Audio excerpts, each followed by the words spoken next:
Alam nyo ba na napaka-stable at hindi masyadong matamis ang yema filling or yema frosting na aking ginawa? At syempre, napakalinamnam, perfect sa ating mga chiffon cake. At ang una nga natin kailangan ay 5 pirasong egg yolks and then 1 can na condensed milk. Saka natin lalagyan ng 3 tablespoon na cornstarch. Lusawin natin to sa 1 can na evaporated milk. So naglagay lang ako ng konting evaporated milk sa ating cornstarch. And then yung the rest na nasa lata ay nilagay ko na sa ating kawali.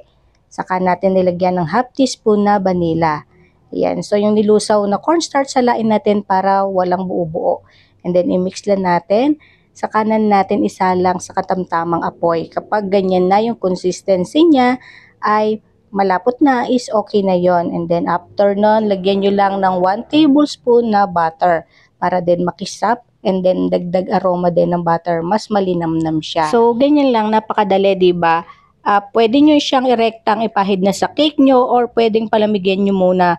Kaya i-cover na to ang 10 by 4 na cake natin. So yung cake natin na yan ay 10 by 4. Nagpalaman lang ako ng manipis. Huwag nyo palamanan ng makapal kasi dudulas yung isang layered na chiffon nyo. So dapat is manipis lang. Ganun din sa pag-cover nyo sa pinaka-body ng cake nyo. Nipisan nyo lang and then doon na lang kayo mag-focus sa ibabaw ng cake.